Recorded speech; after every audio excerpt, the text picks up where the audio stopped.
a Informe Diario, yo soy Vanessa Almenara, los voy a acompañar el día de hoy, pero antes vamos a revisar nuestros titulares.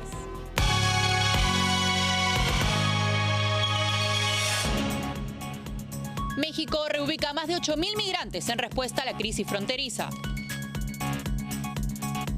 En Colombia, audios difundidos por Noticias Caracol han destapado una presunta colaboración entre la esposa de un narcotraficante convicto y la campaña electoral de Gustavo Petro del 2022. En España, Alberto Núñez Feijóo, líder de derecha del Partido Popular, intentará conseguir la investidura en una segunda votación. En Estados Unidos, 2 agentes del Servicio de Impuestos Internos que investigaban a Hunter Biden enfrentaron dificultades cada vez que el nombre del presidente Joe Biden surgía en la investigación.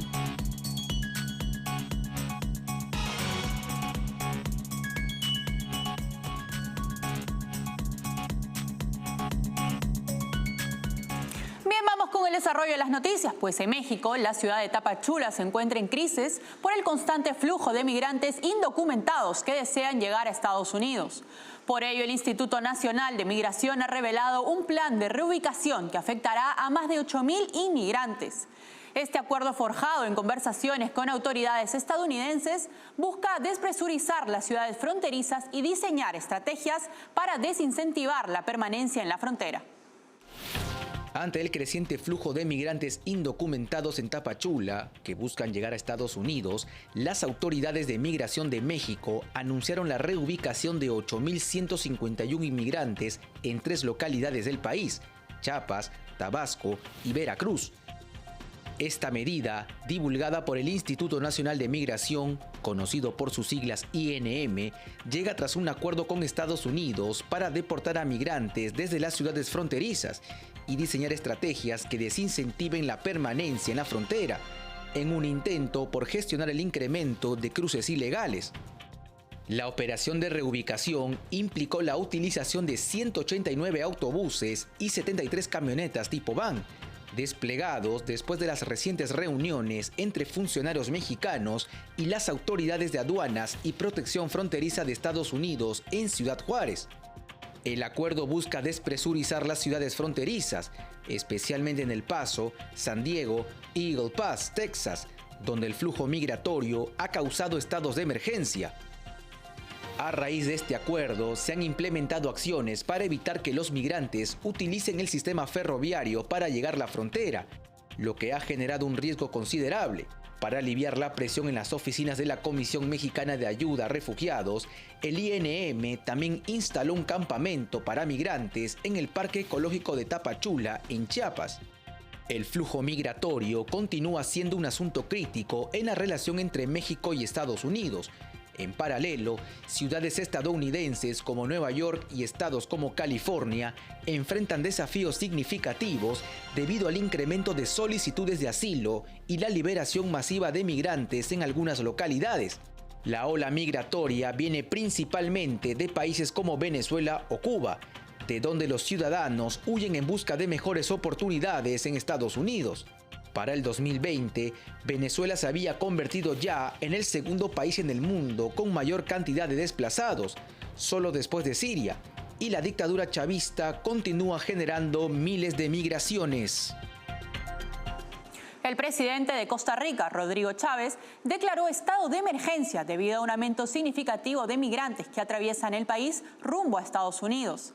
Chávez expresó en una conferencia de prensa que los migrantes provienen de países como Venezuela, de donde salen la mayoría de migrantes. China, Colombia, Haití, Yemen, Bangladesh y Ecuador también son algunos de los países. Pues según la Organización Internacional para las Migraciones, más de 84.490 personas ingresaron a Costa Rica por su frontera sur en agosto, un incremento del 55% en comparación con el mes anterior. Además, el peligroso paso del Darién, que conecta Panamá y Colombia, ha visto un tránsito récord de más de 400.000 personas en 2023, incluyendo un aproximado del 20% de niños y adolescentes. La OIM instó a los gobiernos de Centroamérica y México a colaborar para atender las necesidades humanitarias inmediatas y buscar soluciones a largo plazo, advirtiendo sobre la insuficiencia de los recursos de ayuda actuales. La travesía a través de estas regiones expone a los migrantes a innumerables desafíos, como lesiones, abandono, robos, violencia y abusos sexuales. En agosto, Chávez se reunió con el presidente de Estados Unidos, Joe Biden, para discutir sobre la migración y otros temas.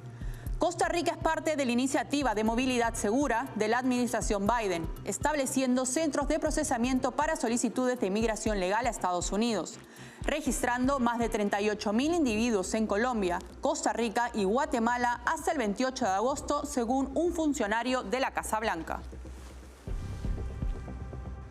La crisis migratoria en América sigue alcanzando niveles alarmantes y Panamá es uno de los países que se encuentra en el epicentro de esta creciente problemática. Según datos del Servicio Nacional de Migración de Panamá, más de 400.000 personas han llegado al país a través de la peligrosa selva del Darién en su camino irregular hacia Norteamérica. Esta cifra supera ampliamente los 248.000 migrantes registrados en el 2022 y los 133.000 en 2021. La crisis se ha intensificado desde 2015, cuando comenzó el flujo masivo de migrantes, principalmente cubanos, hacia Estados Unidos. La mayoría de migrantes que llegan a Panamá provienen principalmente de Venezuela, que buscan escapar de la dictadura de Nicolás Maduro y la crisis económica que vive el país sudamericano en busca de una vida mejor. Un dato alarmante es que alrededor del 25% de este flujo migratorio está compuesto por menores de edad, lo que refleja la complejidad y vulnerabilidad de la situación. Muchas personas y familias enteras se abarcan en este peligroso viaje en busca de una vida mejor. Ante esta situación, Panamá ha clamado por una mayor cooperación internacional para enfrentar esta crisis. También ha anunciado la intensificación de las deportaciones y expulsiones de migrantes irregulares con antecedentes penales, una medida que busca controlar la situación. Además, México y Estados Unidos también se están preparando para abordar la crisis en su frontera con estrategias similares. Y en Colombia, un escándalo político sacude a la administración del presidente Gustavo Petro. Audios difundidos por Noticias Caracol han destapado una presunta colaboración entre la esposa de un narcotraficante convicto y la campaña electoral de Petro en el departamento de Casanare. Los detalles de esta inesperada revelación han dejado perplejos a muchos, mientras las investigaciones y los cuestionamientos al gobierno izquierdista de Petro se intensifican. Audios difundidos por Noticias Caracol han puesto en el ojo de la tormenta a la actual administración del presidente Gustavo Petro. Los audios sugieren una presunta colaboración de Sandra Navarro, esposa del convicto narcotraficante Juan Carlos López, alias Sobrino, en eventos políticos de la campaña electoral de Petro en el departamento de Casanare. Según la información de Caracol, López, quien cumple una sentencia de 15 años por narcotráfico, podría tener vínculos indirectos con la campaña presidencial a través de su esposa. Según los informes del medio de comunicación, Navarro habría colaborado en varios eventos a petición de Sonia Bernal, ex candidata al Senado por la coalición Pacto Histórico que llevó a Petro al poder. Bernal ahora se desempeña como subdirectora de gobierno en el Ministerio del Interior. En uno de los audios, Navarro y Bernal discuten sobre las actividades de campaña realizadas y los recursos necesarios para futuros eventos. Además, se menciona que Navarro proporcionó vehículos para el transporte de la entonces candidata a la vicepresidencia, Francia Márquez, y para la entrega de refrigerios. El 13 de agosto pasado, se reveló que la campaña de Petro había organizado un evento en la residencia de López. También se sugiere que Navarro fue contactada por miembros del Pacto Histórico para financiar la campaña, aunque tales aportes no fueron reportados oficialmente al Consejo Nacional Electoral. Estas acusaciones añaden una nueva capa de controversia a la gestión de Gustavo Petro, mientras las autoridades investigan la validez de los audios y la supuesta vinculación con el narcotráfico durante su campaña electoral. En Argentina, según datos recientes del Instituto Nacional de Estadísticas y Censos del país sudamericano, la pobreza ha experimentado un alarmante aumento, alcanzando un 40.1%. Esto representa un incremento de 3.6 puntos porcentuales en comparación con el año 2022. Más de 18.6 millones de argentinos se ven afectados por esta situación. Es importante destacar que este informe se presenta en medio de una campaña electoral, lo que añade complejidad a la situación económica. Argentina enfrenta una situación económica desafiante que ha llevado a un aumento significativo de la pobreza y la indigencia. Según datos recientes del Instituto Nacional de Estadísticas y Censos del país sudamericano, la pobreza aumentó y alcanzó un 40.1%. Esto representa un incremento de 3.6 puntos porcentuales en comparación al año 2022. La pobreza afecta a más de 18.6 millones de argentinos y el informe muestra que más del 56% de los niños y adolescentes de 0 a 14 años se encuentran en situación de pobreza. Además, la indigencia aumentó al 9.3%, lo que significa que más de 4 millones de personas no tienen acceso a las necesidades básicas para sobrevivir. Es importante destacar que este informe se presenta en medio de una campaña electoral, lo que agrega complejidad a la situación económica. La inflación y la devaluación son factores preocupantes para la población argentina debido a que cada vez es más difícil cubrir la canasta básica alimentaria. Por otro lado, hay que recordar que el gobierno izquierdista de Cristina Fernández estuvo marcado por la manipulación de las estadísticas públicas, lo que hace que estos datos actuales sean aún más preocupantes. En 2013, su gobierno dejó de publicar directamente los datos de pobreza debido a la distorsión sistemática de las estadísticas públicas. El aumento de la pobreza, la alta inflación y la devaluación del peso argentino son consecuencia de llevar a cabo políticas de izquierda en los últimos años durante los gobiernos de los Kirchner y de Alberto Fernández. Momento de irnos a una breve pausa, no se muevan que volvemos enseguida.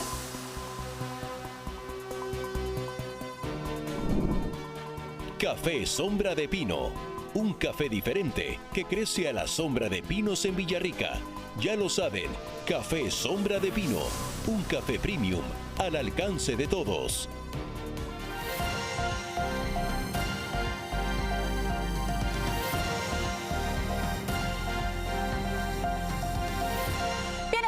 Para contarles que en España, Alberto Núñez Feijóo, líder de derecha del Partido Popular, intentará conseguir la investidura en una segunda votación. Tras una primera votación en el Congreso, el resultado fue desfavorable. Sin embargo, el viernes será la segunda oportunidad para lograr la presidencia. En la primera votación, Feijóo no obtuvo la confianza de la mayoría del Congreso, con 172 votos a favor y 178 en contra. Las perspectivas para la segunda votación parecen igual de desafiantes. Feijóo cuenta únicamente con 172 votos otorgados por su propio partido, el PP, y por Vox, UPN y Coalición Canaria. Estos votos no son suficientes para alcanzar la mayoría absoluta requerida de 176 votos, aunque en la segunda votación solo se necesita una mayoría simple. No se vislumbran cambios significativos en el sentido de voto de otras formaciones políticas. De acuerdo con el artículo 99 de la Constitución, la propuesta del candidato que no haya sido respaldada con mayoría absoluta en primera instancia se someterá a una nueva votación 48 horas después de la anterior. Feijóo inició el debate el martes 26 de septiembre y la votación fue al día siguiente. Tras la negativa del Congreso de Diputados, corresponde que se realice la segunda votación el viernes 29 de septiembre. En este complicado escenario político, Feijóo enfrenta un desafío significativo para obtener la confianza del Congreso y convertirse en presidente de gobierno. En Estados Unidos se han revelado documentos impactantes que arrojan luz sobre una investigación que involucra al presidente Joe Biden y su hijo Hunter Biden. Estos documentos, dados a conocer por los republicanos de la Cámara de Representantes, plantean serias preocupaciones sobre posibles interferencias políticas en la pesquisa. Los documentos revelados muestran que 2 agentes del Servicio de Impuestos Internos que investigaban a Hunter Biden enfrentaron dificultades cada vez que el nombre del presidente Joe Biden surgía en la pesquisa. Un correo electrónico de agosto de 2020 destacó que un subalterno del fiscal David Weiss solicitó eliminar el nombre de Joe Biden de una orden de registro por falta de bases legales. Los materiales provienen de los informantes del IRS, Gary Shapley y Joseph Ziegler, quienes previamente alegaron interferencia política en la investigación criminal de Hunter Biden. En una audiencia en julio, testificaron sobre la supuesta injerencia en la investigación por parte del Departamento de Justicia, especialmente en lo referente a potenciales violaciones de las leyes del lobby extranjero por la firma Blue Star Strategies, vinculada a Hunter Biden. Los documentos incluyen transcripciones y notas de reuniones que resaltan desacuerdos entre los agentes del IRS y los fiscales federales, y el retiro de la mención a Joe Biden en documentos oficiales. Estos documentos servirán como indicios para los alegatos sobre una presunta interferencia para proteger al presidente y a su familia, fortaleciendo la base de su investigación de juicio político hacia Joe Biden. Rusia, tras su suspensión de casi 18 meses del Consejo de Derechos Humanos de las Naciones Unidas debido a la invasión a Ucrania, busca regresar formalmente a este organismo. La ONU ha anunciado una votación para elegir a los miembros del Consejo para el periodo 2024-2026. Y Rusia ha presentado su candidatura, lo que ha desatado fuertes críticas por parte de naciones occidentales. Tras casi 18 meses de su suspensión del Consejo de Derechos Humanos de las Naciones Unidas a raíz de su invasión a Ucrania, Rusia busca formalmente reingresar a este organismo. En el sitio web de la ONU, Rusia aparece como candidata para la elección de miembros del Consejo para el periodo 2024-2026, con una votación programada para el próximo 10 de octubre. Este intento de Rusia ha generado indignación en Occidente, donde varias naciones de la OTAN insisten que la invasión ilegal a Ucrania debe descalificar a Moscú de participar en cuerpos internacionales. Un portavoz de Estados Unidos calificó la propuesta rusa de absurda, reflejando la amplia condena que enfrenta Rusia por sus supuestas atrocidades en Ucrania, incluyendo la orden de arresto emitida por la Corte Penal Internacional contra el presidente Vladimir Putin. En un documento de posición, Rusia reivindica el papel del CDH como un órgano clave en los sistemas de la ONU y critica la tendencia de politizar este consejo. Si bien Rusia promete promover la cooperación y el diálogo, la respuesta occidental ha sido firme en rechazar su candidatura, citando tanto las violaciones de derechos humanos en Ucrania como dentro del mismo territorio ruso. El Consejo, que expulsó a Rusia en abril del 2022, tiene un sistema de membresía basado en distribución geográfica equitativa. Rusia, junto a Albania y Bulgaria, han anunciado su candidatura en la región de estados de Europa Oriental. Sin embargo, la hostilidad hacia la propuesta rusa sugiere una batalla intensa en la ONU, reflejando las tensiones políticas persistentes y la indignación global hacia las acciones de Rusia en Ucrania. El portavoz del Ministerio de Asuntos Exteriores de Ucrania, Oleg Nikolenko, reafirmó la posición de Kiev con respecto a la intención de Rusia de reintegrarse al Consejo de Derechos Humanos de las Naciones Unidas. El funcionario ucraniano enfatizó que los perpetradores de crímenes de guerra rusos deben ser juzgados y no deben formar parte del prestigioso Consejo de Derechos Humanos de la ONU. Este miércoles, el portavoz del Ministerio de Asuntos Exteriores de Ucrania, Oleg Nikolenko, reiteró la postura de Kiev respecto a la intención de Rusia de reintegrarse al Consejo de Derechos Humanos de las Naciones Unidas. Nikolenko afirmó categóricamente en una publicación de Facebook lo siguiente: la posición de Ucrania es clara, no debe permitirse a Rusia volver a uno de los órganos clave de la ONU hasta que rinda cuentas de todos sus crímenes. Nikolenko enfatizó que los perpetradores de crímenes de guerra rusos deben ser juzgados y no formar parte del prestigioso Consejo de Derechos Humanos de la ONU. Recordó que Rusia perdió su membresía el año pasado debido a su invasión a gran escala en Ucrania, lo que refleja una violación grave de los derechos humanos. La tentativa de Rusia de volver a formar parte del Consejo en la próxima elección de miembros, según Nikolenko, es una audaz demostración de que puede continuar infringiendo los derechos humanos, cometiendo crímenes de guerra y atentando contra la humanidad con total impunidad. Este hecho pone en relieve la esencia del desafío que enfrenta la comunidad internacional para mantener la integridad y la justicia en las plataformas globales destinadas a la protección de los derechos humanos. Y el cumplimiento de Rusia a las normas internacionales sigue siendo un tema crítico en el escenario geopolítico actual. Tras la decisión de Rusia de querer volver al Consejo de Derechos Humanos de la Organización de las Naciones Unidas, hay que recordar que hace unos días hubo una impactante revelación acerca de los crímenes de guerra que viene perpetrando Rusia en su invasión ilegal contra Ucrania. La Comisión Investigadora de la ONU confirmó que Rusia continúa cometiendo crímenes de guerra en Ucrania. Estas acciones incluyen ataques contra civiles, torturas, violencia sexual y ataques deliberados contra infraestructuras energéticas. La comisión ha documentado ataques con armas explosivas dirigidos contra edificios residenciales, un centro médico, una estación de ferrocarril, un restaurante, tiendas y almacenes comerciales. Estos ataques han causado víctimas civiles y daños significativos en infraestructuras. Se han registrado numerosos casos de torturas infligidas a prisioneros y civiles, lo que representa una violación flagrante de los derechos humanos. La comisión ha denunciado la violencia sexual y de género sufrida por mujeres y niñas en áreas afectadas por el conflicto. Rusia ha atacado deliberadamente infraestructuras energéticas en Ucrania, lo que ha causado cortes de energía y afectado gravemente a la población civil. El presidente de la comisión investigadora, Erik Moss, ex juez supremo de Noruega y expresidente del Tribunal Penal Internacional para Ruanda, ha destacado la gravedad de estos crímenes y la necesidad de que se rinda cuentas por ellos. Momento de irnos a una pequeña pausa, volvemos enseguida.